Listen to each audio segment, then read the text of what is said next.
participar. O vídeo de hoje é o segundo vídeo de uma série de 7 vídeos que eu estou fazendo, que vai te ensinar como fazer um projeto de arquitetura em 7 dias.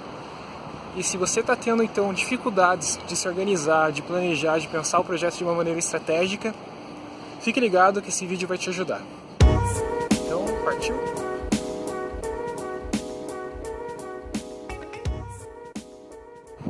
E aí, como que você está? Aqui é o Rafael Fischer, sou arquiteto urbanista, sou um dos cofundadores do Como Projetar.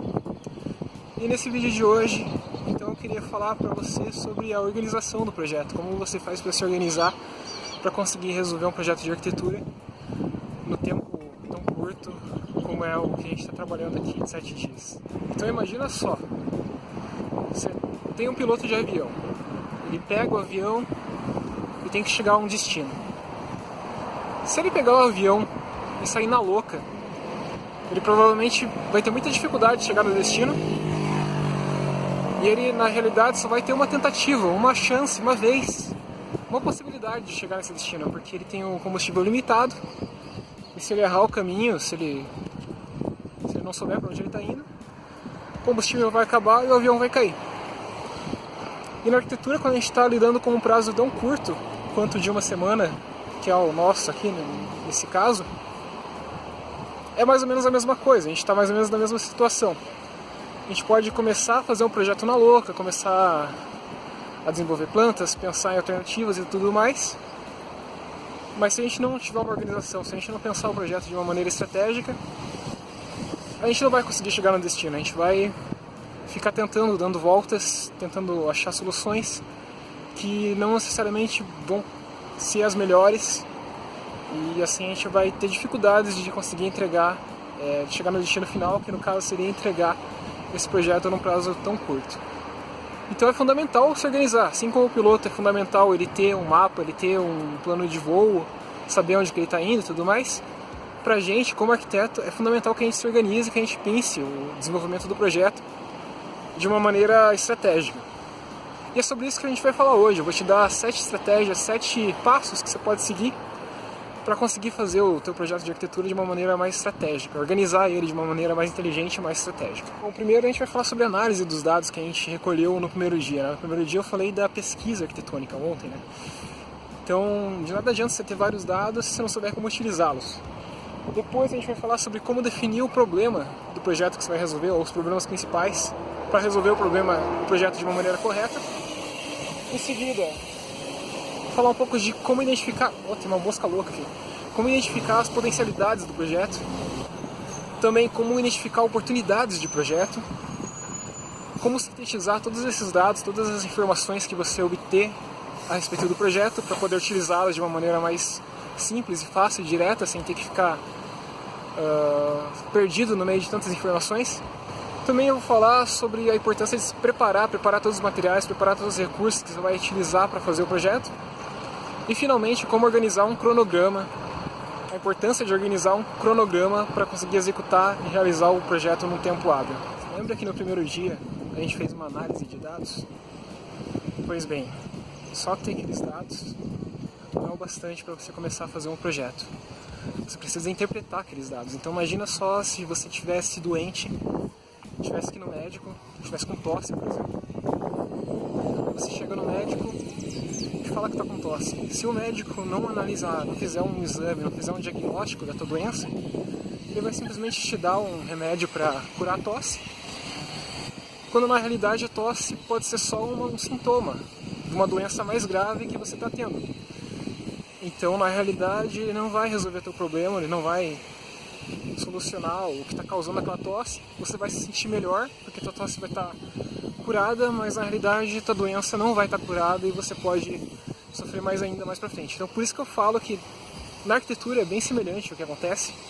A gente tem todos os dados que a gente levanta a respeito do projeto, mas se a gente não tratar esses dados, se a gente não analisar eles, pouca importância eles vão ter, porque a gente simplesmente vai resolver o projeto com base em dados brutos, e a gente pode resolver um problema aparente que aqueles dados mostram que existe, mas o problema principal, a causa principal, pode não ficar solucionada. Então imagina só um projeto famoso, por exemplo, a Praça dos Três Poderes, que foi feito pelo Niemeyer. Se for ver ao pé da letra, ele resolveu o problema de um espaço cívico que as pessoas pudessem se reunir, manifestar, enfim, protestar. Porém, ele só resolveu o projeto ao pé da letra. Tanto é que uma das maiores críticas que existem em relação a esse projeto é que ele é muito árido. Então, Brasília é uma cidade muito quente, muito seca, tá ventando pra caramba aqui, eu acho que isso vai interromper o áudio, mas enfim, vou tentar falar mais alto. É uma cidade muito seca, muito árida, e você criar um espaço aberto, sem sombra, sem proteção solar, sem escala humana nenhuma, faz com que as pessoas não utilizem aquele espaço. Então, ele fez um baita espaço gigante, uma praça gigante, que é utilizada na prática, efetivamente, só alguns dias do ano, que é quando tem protesto, e quando o protesto consegue chegar lá, e no resto do tempo é um espaço desperdiçado, que tinha um potencial enorme para servir para outras funções também. Então, isso é fundamental, analisar esses dados e interpretar eles, não somente resolver o projeto da maneira com que o cliente pediu, por exemplo, ou da maneira que está no edital. E isso é o gancho para o segundo passo do 7 que eu estou passando aqui, que é identificar o problema. Todo projeto ele nasce para resolver um problema, todo projeto de arquitetura tem que resolver problemas. E é fundamental identificar quais são os problemas principais que o teu projeto vai resolver. Então isso você vai conseguir identificar, obviamente, a partir dessa análise de dados, e você vai conseguir fazer um projeto que vai ser melhor, que ele vai agradar mais os usuários, que ele vai resolver realmente a situação problemática que existe ali, que demandou que o projeto fosse elaborado. Então, só para exemplificar, dá para pegar aquelas escolas pré-moldadas de concreto que têm sido construídas em São Paulo, do FDE. Elas resolvem sim o problema literal, que é fornecer um espaço de estudo para as pessoas, para as crianças. Porém, ela também resolve um problema que é mais grave, que é mais subjetivo, que se o arquiteto não fizesse uma análise mais aprofundada do contexto, ele nunca ia conseguir identificar, que é a questão de fornecer um espaço público, comunitário, para aquela comunidade que já é deficiente desse tipo de espaço. Então, a escola, ela acaba atuando, ela acaba funcionando, na maior parte do tempo, como escola, como sala de aula para as pessoas, mas quando não está sendo utilizada para esses fins, ela se abre para a comunidade. E assim as pessoas podem utilizar a quadra, podem utilizar salas mesmo para outros fins que não sejam necessariamente escolares. O que é bom, que você cria uma estrutura, você aproveita uma estrutura que já é cara, que já ocupa espaço, para outros usos também. Então você resolve os problemas, não só o problema de estudo, mas um problema mais complexo existente naquela comunidade. E esse sol tá forte, velho. Bom, o terceiro item aqui que eu tenho para falar para você é sobre tirar proveito da potencialidade, identificar as potencialidades que um projeto pode te fornecer para que você de repente possa tirar partido disso futuramente durante a elaboração do projeto. E para exemplificar isso, eu posso citar o projeto do Dryline, que foi feito em Nova York pelo arquiteto Bjarke Ingels, pelo escritório do Bjarke Ingels. Que assim, Nova York é uma cidade litorânea, né? Fica no nordeste dos Estados Unidos. E em 2010, 2011, eu acho, teve o furacão Katrina, que alagou a boa parte de Manhattan. E para solucionar esse problema, a prefeitura acabou demandando ao arquiteto Bjarke Ingels para fazer uma espécie de sistema de proteção com diques, com, enfim, contenção para que a água não invadisse de novo a cidade no caso de um eventual furacão. E assim, o arquiteto, então, com base nesses dados iniciais, tinha algumas estratégias que ele poderia utilizar. A primeira seria simplesmente resolver os diques, fazer uma parede cinza, umas comportas ao redor de toda Manhattan, que ia basicamente desconectar a cidade do corpo de água. Ou ele poderia também fazer o que ele fez, que foi estabelecer um equipamento público, um parque, que circunda a Manhattan e serve, porventura, como proteção contra enchentes. Então, em vez de pegar e fazer um projeto que resolve só a parte funcional, que é evitar que a água invada a cidade, ele também criou um parque lá que as pessoas podem utilizar e que na realidade vai ser a função principal daquele projeto, porque o furacão vai acontecer só de vez em quando, eventualmente. Mas no momento que não tiver furacão, que aquilo não precisar servir para proteger a cidade, as pessoas vão poder fazer usufruto daquele espaço e poder aproveitar a área pública que foi criada, por meio daquelas montanhazinhas que ele definiu, que acabam impedindo que a água avance sobre o continente. Outro passo interessante que a gente pode tomar nessa etapa de organização do projeto, né, pensamento estratégico de como que a gente vai resolver o projeto, é identificar oportunidades que você pode ter naquele teu projeto. Então, para exemplificar isso, eu posso citar um projeto feito pelo escritório holandês MVRDV, que eles tinham que fazer um mercado municipal para a cidade de Roterdã, na Holanda. E assim, Holanda é Europa, é frio, chove bastante, então esse tipo de mercado municipal ele tem que ser coberto. E como o terreno que eles tinham destinado para esse projeto se localizava na parte central da cidade, eles também queriam, a prefeitura, né, quem demandou o projeto, também queria que tivesse alguma espécie de edifício residencial ali, para aproveitar toda a estrutura que tem. Os arquitetos, quando observaram esse escopo, esse projeto que eles teriam que fazer, eles pensaram, bom, já que a gente vai ter que fazer uma praça coberta ali, um mercado municipal coberto, por que não aproveitar essa oportunidade e também transformar aquele edifício residencial que vai ter que ser feito como se fosse a própria cobertura desse mercado municipal. Porque daí assim você já pega um item que é obrigatório do programa que você vai ter que desenvolver, que seria o edifício residencial, e aproveita ele incorporando ele como se fosse a cobertura do mercado. Você mata 2 coelhos com um cajado só, com uma cajadada no caso.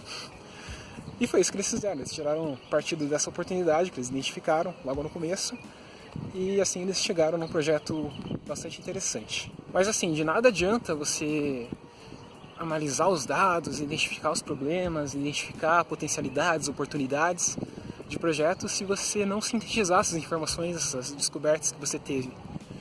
Porque quando a gente está trabalhando com muitas informações, é difícil lembrar de tudo que a gente pensou, de tudo que a gente analisou. E muitas vezes uma informação importante acaba passando batido na hora de projetar, então uma coisa que você percebeu que era importante, que deveria ter naquele projeto, acaba ficando de fora e o teu projeto não fica tão bom. Então por isso que é importante você sintetizar todas essas informações, todas essas conclusões que você tirou, de uma forma bem visual, fazer esquemas, fazer sketches, fazer modelos esquemáticos, o estudo de viabilidade, que algumas pessoas falam, justamente para você conseguir resumir todas aquelas informações, todo aquele conteúdo que você levantou, de uma maneira bem visual que você vai poder utilizar para projetar. Então você pega projetos como, por exemplo, um edifício residencial de Vancouver que o B.R. Kendall fez. Ele pegou e ele basicamente modelou no terreno que ele tinha à disposição para projetar o que ele poderia fazer naquele terreno, né? Qual que era a massa construída que ele poderia ocupar. Porque o terreno para esse projeto ele era próximo de uma highway, e essa highway exigia um certo afastamento do edifício em relação a ela mesma, né, por questões de barulho e tudo mais, legislação também. Então quando ele colocou esse modelo, assim, ele fez esse modelo bruto, esse sketch, exemplificando o que ele poderia... tornando visual o que ele poderia construir ou não, ele começou a perceber que na medida que o edifício subia em altura, ele automaticamente se afastava da highway. Então você poderia, de repente, construir até em cima da highway, numa espécie de balanço. E foi isso que acabou acontecendo. Ele utilizou esse estudo inicial, esse sketch inicial, essa representação inicial, como partido arquitetônico, que acabou gerando essa forma diferente, que avança sob a highway, respeitando todos os critérios de afastamento e ocupação. Foi uma solução bem interessante. Isso foi possível graças justamente à síntese, a um esquema visual que ele elaborou logo no começo. Coisa bem importante de fazer no começo, o sexto passo que eu estou te dando aqui, é verificar se você tem à mão todos os recursos disponíveis, quer dizer, todos os recursos necessários para a elaboração do projeto. Então verificar se você tem todos os softwares que você vai precisar, se você tem todos os materiais de maquete. Maquete é fundamental você saber se você vai conseguir ter acesso aos materiais que você vai utilizar para fazer a maquete, porque quando você está lidando com um prazo tão curto, ter que correr atrás desse tipo de coisa com o relógio batendo ali e com a pressão é realmente um saco, é difícil. Então se certifique logo no começo que você tem todos esses recursos disponíveis à mão para realizar o projeto, e se você não tiver, muda a estratégia. Faça o projeto com o que você tem em mãos. Não tente, de repente, aprender um software novo em cima da hora, que isso não vai dar muito certo. Ou não tente, enfim, não tente fazer adaptações, improvisamentos quando você está lidando com um prazo tão curto, porque isso pode ser bastante perigoso e bastante arriscado. E finalmente, o último passo é organizar um cronograma para a elaboração do teu projeto. Porque assim, o projeto ele é uma atividade extensa, tem várias etapas, leva tempo, e pode ser bastante frustrante assim no começo, porque você pensa todo o trabalho que você vai ter. Mas a partir do momento que você divide esse trabalho em etapas mais curtas, mais atingíveis, e você define um período para você resolver cada uma dessas etapas, você vai perceber que o trabalho começa a andar. Você vai executando cada uma dessas etapas e vai perceber que você está evoluindo, que o projeto está andando. Isso vai te animar, você vai ver que você está tendo progresso e vai tornar também o ato de projetar bem mais fácil, porque você vai fazer várias atividades mais simples, mais curtas, e no final das contas você vai ter o projeto desenvolvido. E é por isso que eu estou organizando como desenvolver o projeto em 7 dias, justamente por dia. Cada dia tem uma determinada quantidade de tarefas que você deve fazer, que você pode fazer, para no final de 7 dias ter esse projeto. Porque você dividir uma tarefa complexa em partes menores tende a ser uma estratégia bem interessante para conseguir resolver o trabalho de uma maneira menos estressante. Então é isso, eu espero que você tenha gostado desse vídeo. Foi o segundo vídeo da série de como resolver um projeto em 7 dias. No vídeo daqui 2 semanas que eu vou lançar, eu vou falar sobre o conceito arquitetônico, o terceiro dia, hora de pensar no conceito. E se você não viu o primeiro vídeo, volta aí no primeiro dia, que tem conteúdos bem interessantes lá. E se você está gostando desses conteúdos, se inscreva no canal, dá um like aí, compartilha com teus amigos, porque isso ajuda bastante a gente. E é isso. 2 vezes por semana a gente está postando conteúdos novos e eu espero te ver aqui novamente em breve. Um abraço e falou pra você.